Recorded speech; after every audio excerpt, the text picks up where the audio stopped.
নমস্কার বন্ধুরা। আগের ভিডিওতে আমরা 21 অবধি জিকেগুলো আলোচনা করেছিলাম। তো এই ভিডিওতে আমরা 22 থেকে আলোচনা করব। তো দেখো, এটা একটা রেলের এনটিপিসি সেট। তো তোমরা যারা আসন্ন মিসলেনিয়াস, ডাব্লিউবিসিএস বা সেন্ট্রালে যে কোনো পরীক্ষা দিতে যাচ্ছ, তারা কিন্তু এই জিকের যে সেটটা মানে যেগুলো আমি সলভ করছি তোমরা ভালো করে দেখে যাবে। কারণ আমি এখানে শুধু অ্যান্সারগুলো বলবো না, তার সাথে সাথে কিছু এক্সট্রা ফ্যাক্টও বলবো, যেগুলো তোমাদের জেনে রাখলে সুবিধা হবে।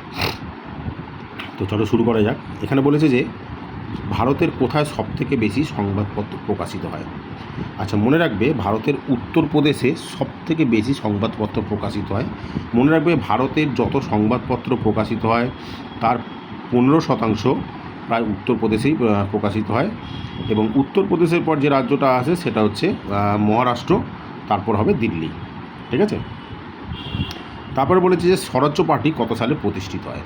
দেখো, স্বরাজ্য পার্টি মনে রাখবে 1923 সালের 1 জানুয়ারি প্রতিষ্ঠিত হয়। এই পার্টিটা প্রতিষ্ঠিত করেছিলেন মতিলাল নেহরু এবং চিত্তরঞ্জন দাস মিলে। তো এই পার্টির এই স্বরাজ্য পার্টির প্রথম প্রেসিডেন্ট ছিলেন হচ্ছেন চিত্তরঞ্জন দাস, আর সেক্রেটারি ছিলেন মতিলাল নেহরু। ঠিক আছে, যিনি হচ্ছে জওহরলাল নেহরু বাবা। তো এই পার্টিটার ব্যাপারে একটু বলে রাখি, এটা কেন প্রতিষ্ঠা হয়েছিল। এটা যখন গান্ধীজি যখন অসহযোগ আন্দোলনটা চৌরি চৌরা ঘটনার জন্য প্রত্যাহার করে নেন, তো তখন কী হয়েছিল 1922 সালে সেই সময় এটা যারা এই অসহযোগ আন্দোলনে যারা গান্ধীজির সমর্থনে তো জাতীয়তাবাদী স্বার্থে যারা এগিয়েছিল, তো তাদের মধ্যে অনেকের মধ্যে একটা হতাশা সৃষ্টি হয়েছিল। তো সেই হতাশাটাকে কিছুটা দূর করার জন্য তো এই স্বরাজ্য দলটা এরা মতিলাল নেহরু এবং চিত্তরঞ্জন দাস মিলে একটা দল গঠন করেছিল, স্বরাজ্য দল। ঠিক আছে। তারপর বলেছে যে গরিবি হাটাও স্লোগানটি কোন পঞ্চবার্ষিকী পরিকল্পনার অধীনে হয়েছিল। এটা মনে রাখবে পঞ্চম পঞ্চবার্ষিকী পরিকল্পনার অধীনে এই গরিবি হাটাও স্লোগানটি দিয়েছিলেন আমাদের তৎকালীন প্রধানমন্ত্রী শ্রীমতী ইন্দিরা গান্ধী। তো এটা মনে রাখবে 1971 সালের যে লোকসভা ইলেকশান ছিল, সেই লোকসভা ইলেকশানের ক্যাম্পেনিংয়ে উনি এই স্লোগানটা দিয়েছিলেন যে গরিবি হাটাও। ঠিক আছে, এটা কিন্তু খুব ইম্পর্ট্যান্ট একটা কোশ্চেন, প্রায়শই কিন্তু কোনো না কোনো পরীক্ষা এটা দিয়ে দেয়। ঠিক আছে, বিশেষ করে তোমাদের যারা সেন্ট্রালের এক্সামগুলো যারা দিতে যাও বা পিএসসির এক্সামগুলোতে, স্টেট পিএসসিতে এই কোশ্চেনটা কিন্তু খুব কমন একটা কোশ্চেন। তো এখানে আমি যেটা আমাদের আরেকটা জেনে রাখতে হবে যে এই পঞ্চম পঞ্চবার্ষিকী পরিকল্পনা, মনে রাখবে এই পঞ্চম পঞ্চবার্ষিকী পরিকল্পনাটা 1974 থেকে 1978 সাল অবধি চলেছিল। এবং এই সময় তো এই স্লোগানটা খুব বেশি ফেমাস হয়ে গেছিলো। তো যদি তোমাদের জিজ্ঞাসা করে যে কোন পঞ্চবার্ষিকী পরিকল্পনা, বলবে তোমরা 1974 পঞ্চম পঞ্চবার্ষিকী পরিকল্পনা। কিন্তু অ্যাকচুয়ালি এই স্লোগানটা উনি দেওয়া শুরু করেছিলেন 1971 সালের যে লোকসভা ইলেকশানটা হয়েছিল, সেই লোকসভা ইলেকশানের ক্যাম্পেনিংয়ে। ঠিক আছে। আচ্ছা, তারপরে বলেছে যে মানুষের হাত, ঠিক আছে, মানুষের হাত কোন শ্রেণীর লিভার। আচ্ছা দেখো, এখানে তোমাদের লিভারগুলো একটু তোমাদের মাথায় রাখবে। ঠিক আছে, লিভারের একটু কনসেপ্টগুলো মাথায় থাকলে কিন্তু লিভারগুলো মাথায় থাকবে। তো লিভারের কনসেপ্টের ক্ষেত্রে তোমরা মনে রাখবে যে বলবাহু, রোধবাহু আর হচ্ছে আলম্ব, এই তিনটের ওপর বেস করে লিভারগুলোকে ক্লাসিফাইড করা হয়। ঠিক আছে। তো এখানে আমি বলে রাখি যে হিউম্যান হ্যান্ড কোনটা, এটা যে হিউম্যান হ্যান্ড মনে রাখবে বা মানুষের হাত হচ্ছে তৃতীয় শ্রেণীর লিভার। ঠিক আছে, তৃতীয় শ্রেণীর লিভার। এখানে আরও কিছু কিছু লিভার তোমরা একটু জেনে রাখো। দেখো, যেমন সাঁড়াশি মনে রাখবে প্রথম শ্রেণীর লিভার, জাঁতি মনে রাখবে হচ্ছে দ্বিতীয় শ্রেণীর লিভার। আবার তোমাদের আরেকটা জিনিস দেখবে যে কপিকল যেটা বা পুলি যেটাকে বলা হয়, পুলি কিন্তু মনে রাখবে আবার এই প্রথম শ্রেণীর লিভারের ওপর বেস করে চলে। ঠিক আছে। আবার তোমাদের ধরো নৌকার দাঁড়, যেটা আমরা প্রায়শই দেখে থাকি, নৌকার দাঁড় কিন্তু মনে রাখবে দ্বিতীয় শ্রেণীর লিভার। আবার অনেক সময় তোমাদের দেওয়া হচ্ছে মানুষের যে চোয়াল, যেটা আমরা চেবাই যে চোয়াল দিয়ে, তো চোয়াল মনে রাখবে তৃতীয় শ্রেণীর লিভার। ঠিক আছে, চোয়াল হচ্ছে তৃতীয় শ্রেণীর লিভারের মধ্যে পড়ে। আবার অনেক সময় দেয় যে চিমটেও মনে রাখবে তৃতীয় শ্রেণীর লিভারের মধ্যে পড়ে। আবার হাতুড়ি দিয়ে দেয়, যে হাতুড়ি দিয়ে আমরা পেরেক ঠুকি, সেই হাতুড়ি মনে রাখবে প্রথম শ্রেণীর লিভার। ঠিক আছে। তো এইগুলো একটু তোমরা কিছু কিছু লিভারের একটু এটা দেখে রাখবে। যে কোনটা কোন শ্রেণীর লিভার, পরীক্ষায় তোমাদের এইগুলোই দেয়। আর একটু অ্যাডভান্স লেভেলে কোশ্চেন আসলে তখন দেয় যে কোথায় কোনটা অবস্থান করে। তো আমি তোমাদের যখন লিভারের ক্লাস একটা দেবো একখানা, তো সেখানে আমি খুব সুন্দর করে আলোচনা করে দেবো। খুব সোজা আছে, একটু একবার জাস্ট মানে একটা ছক আমি তোমাদের দিয়ে দেবো, ওই ছকটা তোমরা দেখে দেখে জাস্ট খালি মুখস্থ করে নেবে, একবার খালি চোখ বুলিয়ে নেবে, দেখবে তোমাদের মুখস্থ হয়ে যাবে। দেখো এখানে বলেছে যে ভ্যানগার্ড পত্রিকাটি কে সম্পাদনা করতেন। এটা মনে রাখবে, এই ভ্যানগার্ড পত্রিকাটি এটা হচ্ছে এমএন রয় বা মানবেন্দ্রনাথ রয় যিনি ছিলেন, ঠিক আছে, এই মানবেন্দ্রনাথ রায় আমাদের ভ্যানগার্ড পত্রিকাটি সম্পাদনা করতেন, ঠিক আছে। এটা উনি 1922 সালে বার্লিন থেকে সম্পাদনা করতেন এটা, ঠিক আছে। তারপর বলেছে যে রক্তের পিএইচ কত। দেখো রক্তের পিএইচ কথা যেটা বলেছে, পিএইচ মানে এটা পিএইচের ফুল ফর্ম মনে রাখবে, পোটেন্সিয়াল অফ হাইড্রোজেন, ঠিক আছে। এই পিএইচ স্কেলটাই কিন্তু কে কতটা অ্যাসিডিক বা কতটা অ্যালকালি বা নিউট্রাল কিনা সেটা নির্দেশ করে। তো 7-এর ওপর হয়ে গেলে মনে রাখবে সেটা হচ্ছে ক্ষারীয় হয়ে যায়, 7-এর যত নিচে যাবে তত হচ্ছে অ্যাসিডিক হতে থাকবে, আর 7-এর দিকে তো একদম 7-এ থাকলে তখন সেটাকে নিউট্রাল বলা হয়। তো রক্তের পিএইচ মনে রাখবে, রক্তের পিএইচ এইভাবে মুখস্থ রাখবে যে রক্ত হচ্ছে ঈষৎ ক্ষারীয়, ঈষৎ মানে খুব অল্প ক্ষারীয়। দেখো তাহলে এখানে 7.4টাই হবে অ্যান্সার, ঠিক আছে। রক্তর পিএইচ হচ্ছে 7.4। এছাড়াও তোমরা বিভিন্ন যে লিকুইড বা বিভিন্ন জুস যেগুলো আছে সেগুলোর কিন্তু তোমরা একটু পিএইচ লেভেলটা মুখস্থ করে রাখবে, কেমন। তো এখানে যেটা বলেছে রক্তের পিএইচ হচ্ছে তাহলে 7.4, এটা মাথায় রাখবে। তার রক্ত আমাদের কী হয় না, ঈষৎ ক্ষারীয় হয়। আবার আমাদের মূত্র জিজ্ঞাসা করে, মূত্র মনে রাখবে অ্যাসিডিক হবে, ঠিক আছে, সেটা 7-এর নিচে হবে। গ্যাস্ট্রিক জুস মানে যত হচ্ছে অ্যাসিডিক জাতীয় জিনিসগুলো, ঠিক আছে। আর খাবার জলের কথা বলবে যে খাদ্য পানীয় জল হচ্ছে 7, একদম 7-এর মধ্যে, একদম 7-এ, ঠিক আছে। তারপর হচ্ছে টুথপেস্ট যদি বলে, টুথপেস্ট তো মানে একটু ক্ষারীয় হয়, কারণ টুথপেস্ট অ্যাসিডিক দিলে এনএমএল আমাদের গলে যাবে। লোকসভার পাবলিক অ্যাকাউন্টস কমিটির সদস্য সংখ্যা কত। দেখো লোকসভায় আমাদের জেনে রাখতে যে পাবলিক অ্যাকাউন্টস কমিটির মোট সদস্য সংখ্যা মনে রাখবে 22 জন।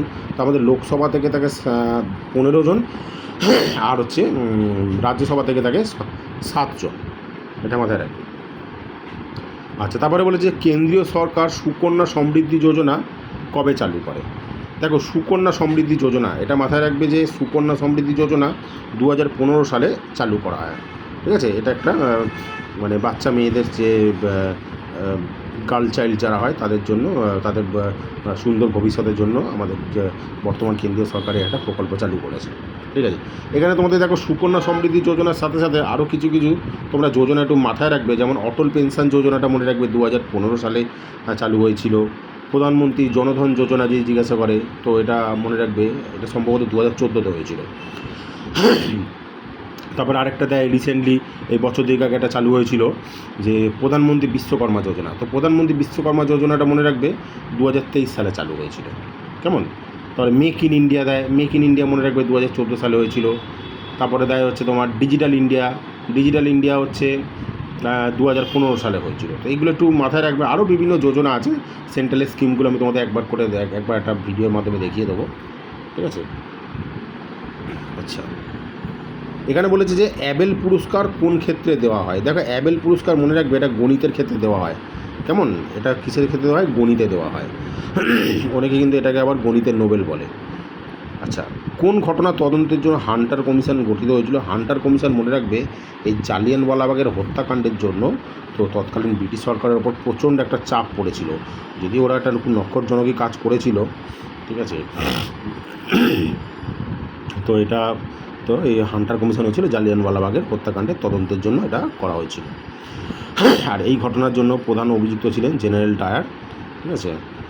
তো এটা বৈশাখী উৎসবের সময় 1919 সালে, তো যখন পাঞ্জাবের জালিয়ানওয়ালাবাগে একটা পার্কের মধ্যে তখন নিরস্ত জনসাধারণের ওপর গুলি চালিয়েছিল ব্রিটিশরা, যাতে প্রায় 1000-এর ওপর মানুষ, মানে 1000-এরও বেশি মানুষ মারা গিয়েছিল। আর এই জালিয়ানওয়ালাবাগের হত্যাকাণ্ডের জন্যই মনে রাখবে গান্ধীজি কাইজারি হিন্দ, আমাদের বিশ্বকবি রবীন্দ্রনাথ ঠাকুর নাইটহুড উপাধি ত্যাগ করেছিলেন, ঠিক আছে। আর এই জালিয়ানওয়ালাবাগের হত্যাকাণ্ডটা ঘটেছিল তোমাদের রাওলাট অ্যাক্টের বিরোধিতা করতে যে সভা বসেছিল সেই সভার ওপর গুলি চালিয়েছিল। আর এই রাওলাট অ্যাক্টকে আমাদের গান্ধীজি এটাকে কালা কানুন বা কালা আইন বলেছিলেন। কে প্রথম ঘোড়ায় করে দ্রুত ডাক ব্যবস্থা চালু করেছিলেন? তো এটা ডাক ব্যবস্থাটা শেরশাহ চালু করেছিলেন, এটা মাথায় রাখবে। আলেকজান্ডারের ভারত আক্রমণের সময় কোন বংশ রাজত্ব করেছিলেন? এটা মনে রাখবে, নন্দ বংশ রাজত্ব করছে, ঠিক আছে। নন্দ বংশ সম্ভবত হচ্ছে ধননন্দ সেই সময় রাজা ছিল, ঠিক আছে।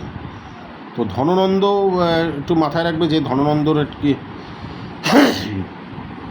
এদের এই নন্দ বংশের শেষ রাজা ছিলেন ধননন্দ, ঠিক আছে। একে মানে উচ্ছেদ করে আমাদের চন্দ্রগুপ্ত মৌর্যকে তোমার যিনি কৌটিল্য বা বিষ্ণুগুপ্ত যিনি ছিলেন তিনি কী করেছিলেন, এই ধননন্দকে উচ্ছেদ করে চন্দ্রগুপ্ত মৌর্যকে মগধের সিংহাসনে বসিয়েছিলেন, ঠিক আছে। আর এই চন্দ্রগুপ্ত মৌর্যই ছিলেন ভারতের প্রথম সার্বভৌম সম্রাট, কেমন। তারপরে বিন্দুসার, তারপর ভারতের গ্রেটেস্ট কিং হচ্ছে অশোক, যিনি ছিলেন ভারতের ইতিহাসে সবথেকে শক্তিশালী এবং সর্বোচ্চ শাসক যিনি, ঠিক আছে। আচ্ছা, এগুলো একটু তাহলে মাথায় রাখবে তোমরা। আরও এখান থেকে আরও কিছু একটু মাথায় রাখবে, যেমন হচ্ছে মহাপদ্মনন্দের যে একটা টাইটেল জিজ্ঞাসা করে বলবে যে দ্বিতীয় পরশুরাম। ধননন্দকে আবার একরাট উপাধিতে ভূষিত করা হয়েছিল, এগুলো একটু দেখে রাখবে। তারপর বলেছে যে চক্ষুদানের সময় দাতার কোন অংশটি নেওয়া হয় চোখের? এটা মনে রাখবে কর্নিয়া, এটা একদম চোখ বুঝিয়ে কর্নিয়া মুখস্থ করে রাখবে, দিলেই কর্নিয়ায় দাগ মেরে দেবে, তাহলে দাতার কর্নিয়াটি নেওয়া হয়। কিসের অভাবের জন্য দুধকে এখন আর সুষম খাদ্য বলা হয় না? এটা মনে রাখবে, লোহা আর ভিটামিন সি এই দুটো কিন্তু থাকে না, যার জন্য দুধকে এখন আর সুষম খাদ্য বলা হয় না। তারপর বলেছে যে হুতম প্যাঁচার ছদ্মনামে কে পরিচিত? দেখো, হুতম প্যাঁচা এটা আছে কালীপ্রসন্ন সিংহ, একে হুতম প্যাঁচা, ইনি নিজেকে হুতম প্যাঁচা ছদ্মনাম নিয়ে লিখতেন, ঠিক আছে। শরৎচন্দ্র যদি বলে, শরৎচন্দ্র বলবে যে অনিলা দেবী, ঠিক আছে। আর অনেক সময় ঈশ্বরচন্দ্র বিদ্যাসাগর জিজ্ঞাসা করে, এটা খুব একটা আনকমন, এটা মনে রাখবে, কস্যচিৎ উপযুক্ত ভাইপোষ্য, এটা ঈশ্বরচন্দ্র বিদ্যাসাগরের ছদ্মনাম, ঠিক আছে। মাইকেল মধুসূদনেরটা আমার এই মুহূর্তে মনে পড়ছে না। 1888 সালে ভারতীয় জাতীয় কংগ্রেসের সভায় কোন ব্রিটিশ ব্যক্তি সভাপতিত্ব করেন? তাহলে 1888-তে মনে রাখবে দ্য 4th কনফারেন্স অফ বা ইন্ডিয়ান ন্যাশনাল কংগ্রেস, যে চতুর্থ সম্মেলন হয়েছিল বা চতুর্থ ন্যাশনাল যেটা আছে প্রত্যেক বছর যে সভা বসত, তার সভাপতি ছিলেন এটা জর্জ হুইল হবে, হ্যাঁ, ইনি ছিলেন প্রথম ব্রিটিশ সভাপতি ভারতীয় জাতীয় কংগ্রেসে।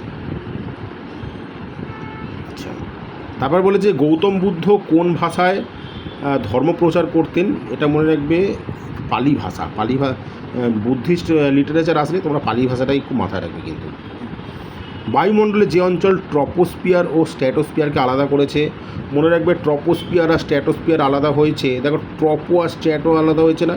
তাহলে এই যে যখন ট্রপোস্ফিয়ার থেকে স্ট্র্যাটোস্ফিয়ারকে আলাদা করেছে, তখন ট্রপোপোজ বলবে, ঠিক আছে। ট্রপোপোজ মানে ট্রপোস্ফিয়ারের শেষ সীমানাকে বলা হয় ট্রপোপোজ, আর তারপরে স্ট্র্যাটোস্ফিয়ার পড়ে, সেরকমই স্ট্র্যাটোস্ফিয়ারের একদম লাস্টের সীমানাকে স্ট্র্যাটোপোজ বলা হয়। নিচের অঙ্গগুলির মধ্যে কোনটি বিকল হলে ডায়ালাইসিস করতে হয়? এটা আমরা সবাই জানি, কিডনি, ঠিক আছে। কিডনিতে কারণ রক্তের পরিশ্রুতকরণ ক্ষমতাটা হারিয়ে ফেলে কিডনি, তখন আমাদের এই ডায়ালাইসিসের মাধ্যমে পরিশ্রুতকরণ করতে হয়, ঠিক আছে। তাহলে এই হয়ে গেল তোমাদের 22 থেকে 40 অবধি জিকে। তো এই ক্লাসটা কেমন লাগলো তোমরা একটু বলো, আর তোমরা একটু ক্লাসটা বেশি করে শেয়ার করো, নিজেদের বন্ধুদের মধ্যে ছড়িয়ে দাও। আমি তোমাদের বিভিন্ন বিষয় এক একটা করে জিকে আনবো, কেমন। তাহলে দেখা হচ্ছে পরের ভিডিওতে।